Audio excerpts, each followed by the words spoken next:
Hey, everybody. Welcome to Cardboard Commander. Oh, wait. Sorry, folks. I'm a little excited going on a big motorcycle ride this weekend. But before that, I want to go ahead and hit you with the new Zone of Control podcast. So, again, thanks for joining me. Thanks for joining the Cardboard Commander. And as you guys know, most of the time we try to do this under 30 minutes. Just try to keep it quick and sweet. Hope you guys are doing okay. We've had a little bit of rain this weekend, but other than that, it's been, or this weekend, it's been really, really good. So looking forward to getting out on the motorcycle. But before then, let's talk some more games, everybody. So this week, we're going to talk about, completed my fourth game of the challenge. Napoleon's going to be up next. We're going to talk a little bit about White Dog Games. We're going to talk about my board game table mat. The main topic is going to be why VASSAL is spoiling me. And then we're going to look at my war room decorations, and then we're going to get out of here. So hope you guys are doing well. Let's go ahead and get started. So I finished Monty's Gamble Market Garden this week. I really do like this game. For some reason, it took me a little while to get motivated and just jump into it, but once I did, I was glad I did. I really enjoy area movement games, and this one, the finish and the components are really good. They've done a great job. If you guys remember the old ugly cover for this game, they've updated the cover, but it's a great game. MMP did a great job with this. Couple things that I really enjoy about this game: it's a quick game, 4 turns. Uh, the Germans won basically. It's hard for the Allies in this game to win, and of course, in accordance with history, the Allies didn't do so well in real life either. I love area movement games, so it's one of those things that it's just the way they do the components and the way they do the movement is just one of the things I really enjoy. It's I like being able to spread out the pieces a little bit, which is kind of nice in some hex encounter games. You get those death stacks going on. And then, like I said, the presentation of the game is amazing. The things that kind of make me go, the rule book is not the best. I wish they laid it out by sequence of play on how you do things, or, you've got to flip back and forth between the rule book. I mean, it's not a big deal. It's not a horrible rule book. It's not the worst one I've ever seen. But I think it could be organized a little better, where it would be a little more effective in the way that you look stuff up. The setup card's atrocious. There's got to be a better way. I mean, I know the counter pieces. Maybe put the area on the counter pieces or something. But the setup card's pretty difficult. The setup of this game is probably the hardest part of the entire game, and then after that, you're fine. We're going to talk about setup and ease of setup in games in another episode, but yeah, that's one thing that this game's not the easiest to set up. And then you better be good at your math in this game, because the way they do combat is you take an attack factor of one of the units, then you add one for the other units, and then you add one for divisional integrity, and then you add one for artillery, which is pretty normal, right? And then other factors, and then you roll 2d6, and then you add all that together. Then you compare that with your the defense, which is the same way. And then if you win by more than a certain amount, then you do a certain attrition or combat points. And so you better not be weary of math to play this game. It's not hard math, but you do have to, and you have to think about the combat. Like, I have to sit there and really go down the list and make sure that the combat is squared away. But I don't want to scare you away from this game. It's fantastic. I would love to play it face to face. I've never played this game face to face. I'd really like to play this game face to face. But game number 4 is in the books, and that was Monty's Gamble Market Garden. The other 3 I've played so far is Lamps Are Going Out, Battle of the Bulge, World War II Commander, and Enemy Action Kharkov. This week I didn't get to play Christoph in Kharkov. it was a weird day. I was gonna play Combat Commander, then Karkov. Yeah, it was just a weird day. So next Tuesday we'll take over back with Karkov, and we'll go from there. So let's see what else we got here. Oh, up on the table next is I Napoleon. So I started watching. I was watching somebody's video, and it got me intrigued about putting this game up on the table. I haven't played a lot of Napoleonic games, but I will say that I really enjoy the these card games, and I think Agility Snips is the company or is the person that I was watching. You can see his channel right here. But this yeah, he's got some playthroughs of I Napoleon, as you can see there, and they're really good. And it kind of got me thinking about playing the game, so I decided I would jump in there. So I'm going to jump in there. I've been reading the rules. With his tutorial, should be fairly easy to get into. The components of this game are just beautiful, just look really cool. So stay tuned for that. That'll be my fifth game on the War Room Challenge. So, folks, I don't know how many of you have played um, any of Ben Madison's games. This guy is great. I love his. I just love his games. I guess the way he makes Siege of State, or so, I guess there's a system out there that this is based on loosely, I guess. I've never played any of those games. I've just played these games, and I will say that Mr. Madison's done a great job. And White Dog Games puts out a great product. Their pieces are good. You know, the counters and the components are good. These like Kaiserkrieg and Global War, I think both of those were magazine games at the time. I've got both of the magazine games. Jeff Davis, I do have the box game, and then the new one coming out. Well, the new one I want to get is the Napoleonic Wars. That looks really good. But if you guys haven't checked out White Dog Games, I really I like supporting smaller game companies, but these guys have got it down really well, and I love the fact that um, their customer service has been great. I wanted the VASSAL modules, and they hooked me up with the VASSAL modules, and just and they've got a whole bunch of games from different eras, right? So and I know not all these are made by Mr. Madison, but you know, they've just got some cool not stuff that's not really talked about a lot, and you know, which I'm starting to look at. I've heard this is supposed to be really good. The first Jihad is supposed to be really good. Another one of these, you know, kind of point to point movement games. It looks pretty good, and I think it'll be probably one that I get next or pretty soon after I get the Napoleonic one. I think I'll be checking this out. So um, and again, Ben Madison had something to do with this. You'll find a theme there. I really like his games, and look, I'm not sponsored by Mr. Madison or White Dog Games. I just I just love their product. I mean, if they want to send me something and do a video on, that'd be great. But other than that, I just really like their products. A couple other things I'm looking at. I've heard Mogadishu is supposed to be pretty good. I have no I don't want to do anything with one of those games. It's just I don't know. It just doesn't interest me. Um, the Viva Mexico looks pretty cool. I've been thinking about jumping into this a little bit. It just looks different, and again, it's not made by Mr. Madison, but it looks pretty interesting. There's another one that I was going to look at. I hear the Lost Valley is supposed to be pretty good. So again, I haven't played it, but it looks to be pretty good. And the maps, like I just love how they're. If you look at their games, they're not regular like hex and counter games, and you know that's okay. Sometimes that's not bad, and they're easy. The thing I like about most of these is they're pretty easy to get into. I will talk about a couple things that I think we could do a little better at, but other than that, it's I really do like their stuff. But there was another one that I was kind of interested in too.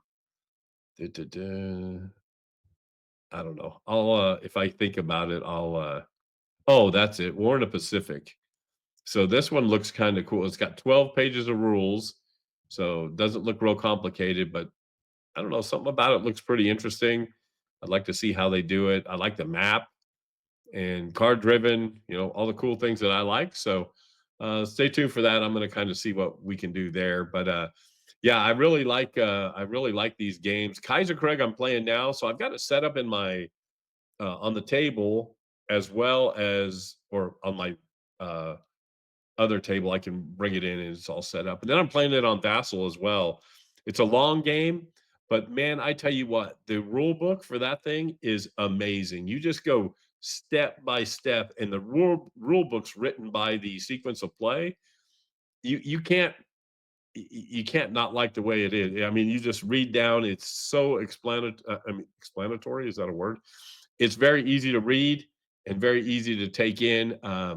Global War, the rule book's not as good as Kaiserkrieg, and it's a little fidgety when it comes to figuring it out. But again, there's plenty of tutorials out there for Global War. Jeff Davis, I that's going to be the next one I get on the table. Um, but again, just I can't say enough about their games. I really like these. They're easy to set up. They're pretty compact. You guys should go check out White Dog Games and Ben Madison does, particularly Ben Madison. He does a great job. Again, here's Kaiserkrieg, and you can see the pieces, nice thick counters. The thing that's cool about World War One game, which I love, right? I like me some World War One, but it's such a grand scale, and it keeps you on top of things. You've got so much to pay attention to that you've just got to really be careful. Like up above here, you can see there's 5 pieces in that. There's 5 units in there, right? Well, if they would bring in another unit, you would have to put the over the top counter on there and they would attack and you could lose the game. So anytime there's 5 counters in an area, you've got to be suspicious because you could lose the game with one bad die roll. But it's really cool and you guys should check it out if you get a chance. So I happened to run across this board game play mat while I was at an ASL tournament in Kansas City. One of the guys had it on his desk, and it was the thing that was really cool about it is it's a good size, but it's thick, and it was really neat playing the game on. So I purchased one and I put it on that table right there. They're not cheap, but man, it is very nice quality. And for me to do unboxings and stuff, I can do it right on the black background. It's really cool, but it's also having the game set up there. It doesn't slide around. Again, I'm not sponsored by these people. It's just something I have on my table, but I thought it was pretty darn cool. All right. Well, we'll get to the main topic today. And I guess my question is Vassal better than face to face play? Now, before you guys go nuts, what I mean is face to face Vassal play better than face to face play. Because I play both, play by email and I play live Vassal. Playing by email is tedious. It's okay, I'll do it, especially with ASL, it's pretty easy to do. Not so bad, but some games it's pretty tough to do play by mail. But I really enjoy playing Vassal paired up with Discord, where you can just get somebody, go log into Vassal, go into the room, get on a Discord channel, and just play the game that way with your opponent. It's look, it's every bit as good as playing face to face. You can still have that interaction. The games are easy to set up, which is key in which is really nice about Vassal. And you can pick and choose. You can get times together where I can play any button. Like I played Christoph in Belgium, and I've played a couple other guys on the East Coast and some West Coast guys. It just makes it where it's very uh, convenient to use. Now, I will say that some of the modules vary in how good they are compared to others. Uh, Kaiserkrieg is great. I know White Dog Games does theirs. Battle of the Bulge is a good one. Antietam's not bad. There are some hiccups in Antietam. Certain counters are in the game, but they don't right click. And look, I'm not dogging on anybody for doing a Vassal module because I can't do it. And they are, and it's essential to me enjoying more games now. So I have no complaints about Vassal whatsoever. I usually have 3 or 4 games going on at one time, plus playing online. The Combat Commander ladder is done on Vassal. All my ASL stuff. I never play ASL face to face. Very rarely. There is a local guy here who does play, but he and our schedules never seem to line up together. But I love playing Vassal. So one of the things is I'm kind of going out there. If you guys want to play a game on Vassal and you want to play live, I'm all about you. Look, we don't have to grind out 4 hours at one time. I know everybody's lives are busy, and including mine. But I like to set aside like an hour, hour and a half, and get to play some. The nice thing is, you hit a button, you save it, you come back, and you do it all over again and start playing. But what are your guys' thoughts on Vassal? Do you play it? Do you like to play it? I do. I will say I am spoiled because of my computer setup, right? Which we'll look at a little bit here later. But I have a 26-inch monitor and a 32-inch monitor on my desk. So being able to play Vassal on the 32-inch monitor really makes it much nicer, as it's just easier to play and bigger. Um, I'll kind of show you. You can get a lot more on the map than you can. As you can tell, I've got a lot of games on here when it comes to Vassal. But like we'll just pick one and put it up here. We'll take what haven't I opened in a while? I know this is riveting, isn't it, folks? So let's say Manila, right? So the cool thing about this is when you click on a module, it's just going to open up the module. You're going to have to log in. So we're going to play a game offline. So again, some of this stuff sometimes a little fidgety. You've got to make because it doesn't fit your screen. But again, I'm not dogging on anybody who does these modules because they do a fantastic job. So you just go next, put in my password, which is just my initials, and so this is what the key is to Vassal, right?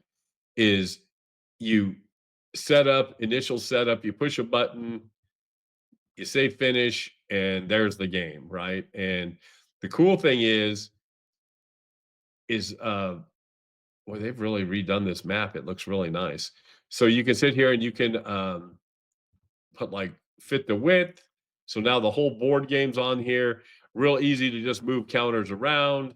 If you hover over the counter, a big counter comes up. But I'm sure most of you know about Vassal, but it's just really it makes things very convenient to play the games. Now the die rollers, I don't know. See, I don't know how random they are. So right there, the first 4 rolls: 7, 7, 6, 7. Again, around 7, right? We all know that that's the average, but that's 2 dice, right? So I don't know. So I sometimes we'll just use a different dice roller, but for the most part, I just deal with Vassal. It's fine. I know some people freak out about it and they all get wigged out about the dice roller, but it's not that big an issue to me. But again, I just like the ease and everything of Vassal. It just makes it so easy.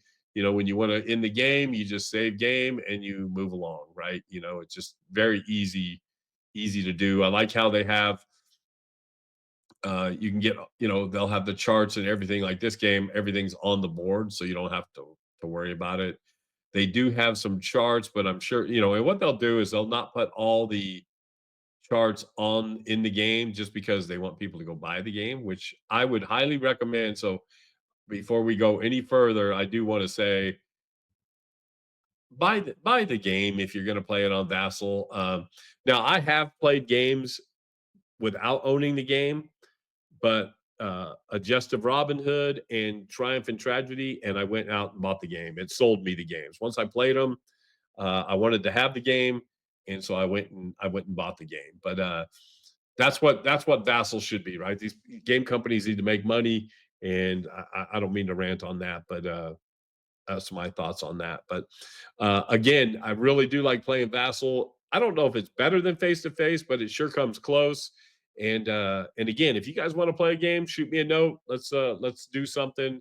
All you have to do is have Vassal set up, which isn't hard. There's tons of videos on there to set that up and get the modules. There are more modules for every game's got a module. It's crazy.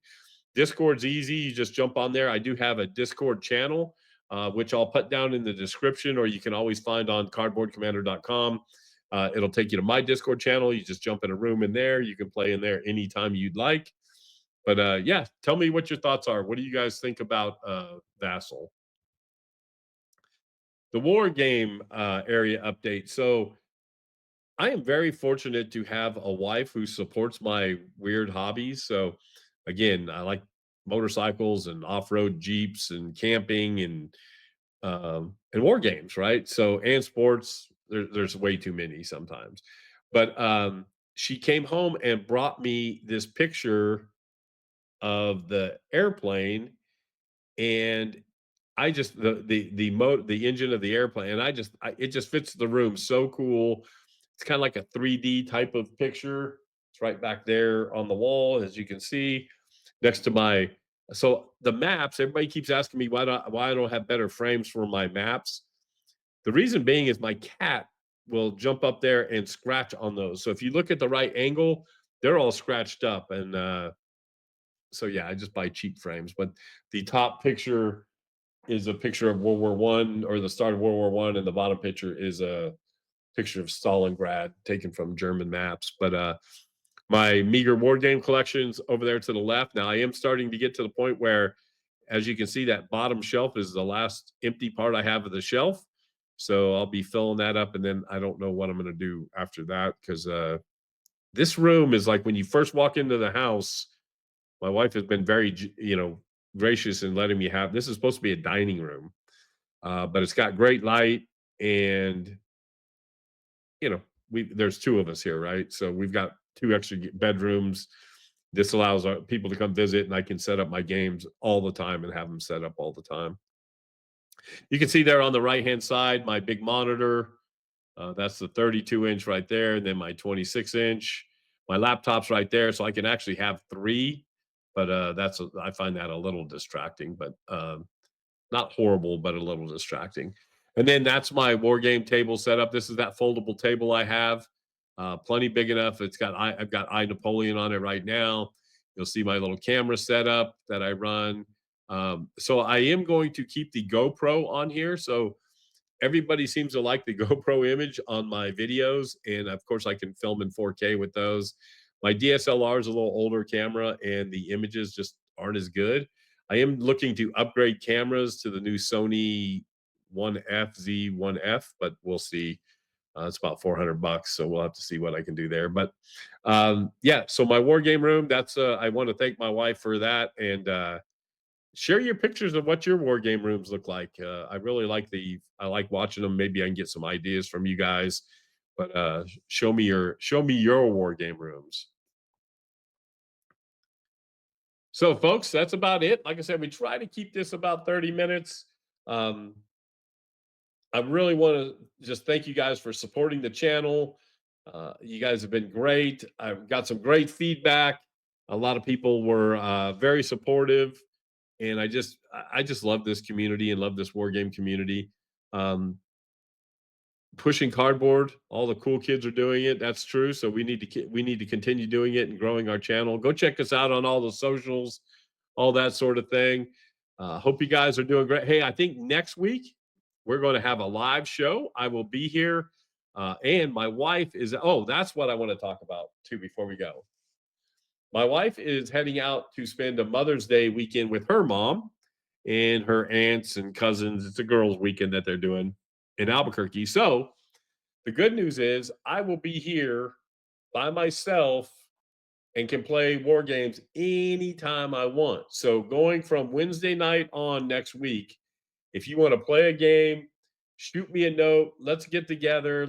I can play in the evenings. Usually I don't play a lot in the evenings. I can play in the evenings. Let's play something. Let's get some gaming in.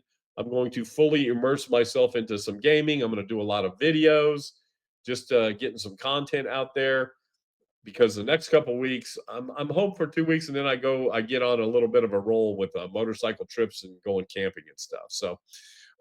So again, hit me up. Let's play a game. Throw something out there. I think you guys saw, if you look back at my collection, you can see a lot of the games that I have. I'm willing to learn something new if you guys have something new that I'd like to play. But yeah, hit me up. Let's do this. I wouldn't mind getting something together. So, all right, everybody, I've rambled on enough. I'm going to go get on a motorcycle here in a minute. Looks like it's not going to rain, so that's happy. That's great. Um, until next time, everybody, be safe, be kind. Happy wargaming. Talk to y'all soon.